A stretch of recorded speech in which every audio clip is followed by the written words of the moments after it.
C'est peut-être parce qu'il n'y a pas eu de langage de vérité que les gens ne comprennent pas en fait ce qui se passe. Je parie que beaucoup de gens ignorent sérieusement la situation dans laquelle nous nous trouvons.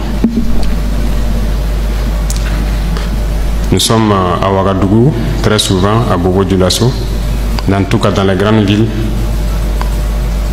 Et la vie est tout autre. Mais hors de ces villes, vous n'imaginez même pas ce qui se passe. Est-ce que tout le monde est conscient que le territoire est presque perdu? En tant que militaires, nous reconnaissons notre responsabilité. Mais qu'est-ce qui a amené l'armée à être comme ça? C'est ça aussi la question qu'il faut se poser.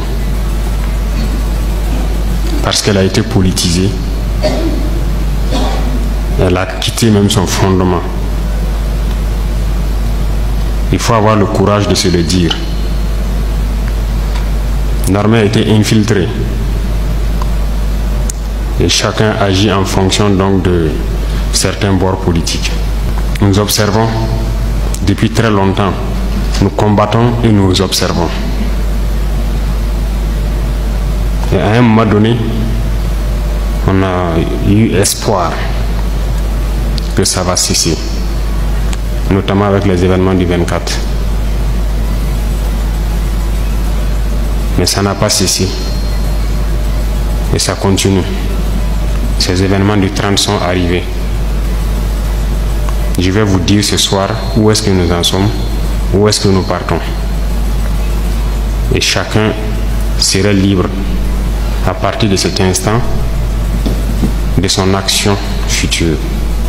Soit pour la patrie ou contre la patrie. De toute façon, nous sommes tous dans ce pays. Et vous comprendrez avec la présentation que personne ne va pouvoir quitter. Déjà entre Bobo et Ouara, ça devient difficile.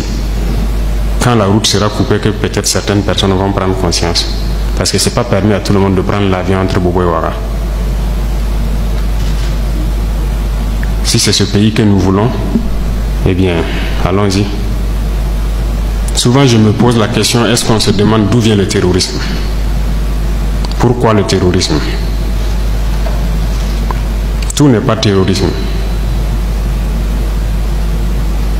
Nous avons contribué, quand je dis nous, c'est la société, contribué à ce que cette situation arrive.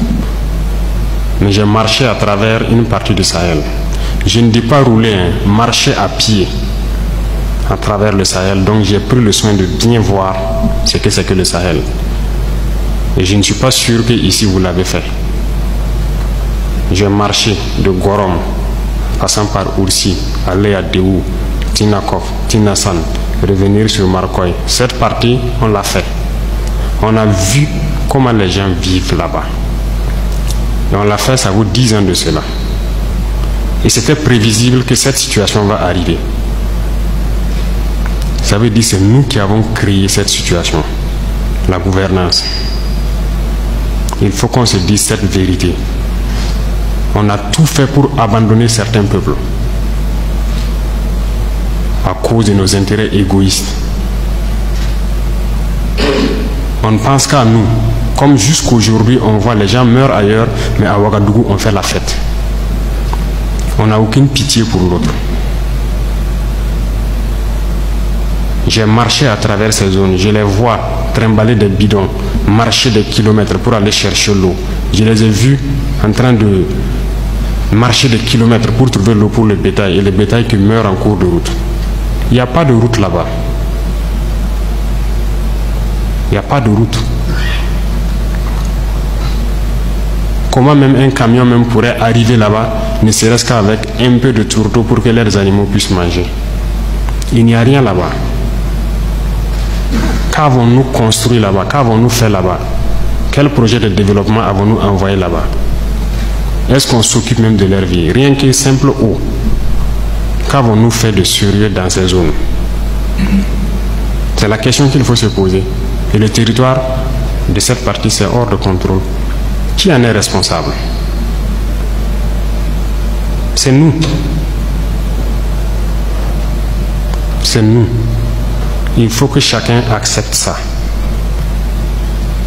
Nous avons toujours le slogan que c'est un pays pauvre. Vous êtes bien conscient que le pays n'est pas pauvre. C'est parce qu'on est méchant. On est sérieusement méchant entre nous. Les jeunes n'ont rien à faire. On a des terres cultivables. On a de l'eau. Comment on peut ne pas vouloir faire quelque chose pour eux? J'ai vécu à Djibo, avant même le début de la crise. J'ai échangé avec les jeunes de Djibo. La seule route Kongoussi-Djibo, les camions ne viennent plus parce que les ponts datent des années 50 et les camions tombaient. Donc les camions ont décidé de ne plus venir. Ils produisent, en allant à Nassumbo, à Bouro, ils produisent la tomate, ils produisent beaucoup de choses. Tout pourri. Ils n'arrivent pas à vendre. Leur marché de bétail, vous quittez Djibo jusqu'à Pétékoli, ils sont là avec leur bétail, ils n'arrivent pas à vendre. Mais vous voulez qu'ils fassent quoi, les jeunes? J'ai écrit un rapport en son temps pour qu'on puisse au moins se réparer cette route. La guerre n'était pas là. Personne ne viendra me dire le contraire. J'étais à Djibo, j'ai vécu là-bas. On n'a rien fait. Rien. Qui en est responsable? Il faut que chacun fasse son introspection et se rende que nous sommes les coupables de cette situation. J'ai fait l'Est. Aujourd'hui, on parle de Mansilla, de Tankwalou et autres. Je vous le répète encore, qui est responsable? Quand un seul fleuve, la Sirba, empêche que quelqu'un quitte Mansilla vers l'arrière en saison pluvieuse, pendant combien d'années on n'a jamais pu faire un seul pont sur la Sirba pour les permettre de communiquer avec le Burkina? Prenez la carte, vous regardez, cette zone est encerclée par un fleuve, la Sirba. Qu'avons-nous fait? Du côté de Tankwalou, j'ai écrit encore un rapport que j'ai remis au haut-commissaire quand j'étais là-bas, pour que les gens fassent pardon pour faire ne serait-ce qu'un pont entre Tankwalou et le reste. Qu'avons-nous fait? Mais posons-nous les questions. Nous sommes responsables du malheur qui nous arrive. Si on ne change pas de manière d'être, ne croyez pas que nous allons être là encore, dans ces salles climatisées à nous regarder. Non. Non. D'autres ne peuvent pas être là à souffrir pendant que d'autres sont dans un luxe insultant. On a été prévenus. On n'a jamais voulu écouter. Toute cette bamboula que nous faisons dans les villes, tout peut se céder jour au lendemain. Si on n'arrête pas ce que nous sommes en train de faire. Je sais que personne ne vous a déjà parlé comme ça, mais je vous le dis aujourd'hui franchement. Et chacun pourra choisir ce que nous voulons du Burkina. Je ne suis pas politicien. Je n'ai pas de langue de bois. Moi, je suis un militaire. Et je préfère vous dire la vérité. Chacun est libre de prendre ou de laisser. Tout le monde roule dans sa voiture, tout le monde vit bien. On mange matin, on mange midi, on mange le soir. On fait ce que nous voulons faire. On est libre de parler, de dire ce que nous voulons. C'est la démocratie, c'est le droit, c'est tout. C'est tout ce que nous connaissons à Ouagadougou. Mais allez-y les voir. Les enfants qui ont la peau sur les os. Allez voir les vieillards qui meurent de faim. Allez voir ces femmes qui ne peuvent plus allaiter parce qu'elles n'ont plus rien dans le sein. Allez les voir. Ne faisons pas semblant.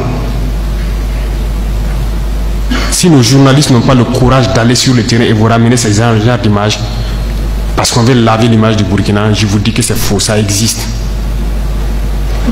Quand je vous parle des gens qui mangent l'herbe, celui qui veut contester, je l'amène demain à les voir. Ça continue, ça n'a même pas cessé. Parce qu'on a pu ravitailler certains villages, mais d'autres pas encore, on est toujours en route. Aucun civil ne peut daigner même soutenir aussi avec des camions pour qu'on puisse être solidaire vis-à-vis de ces populations-là. C'est quelle intégrité? C'est quoi l'intégrité? Burkina Faso, c'est quoi? C'est ça qui nous a révoltés. Et on est toujours révoltés. Tant qu'on ne va pas soigner les maux de ce pays-là, on sera toujours révoltés.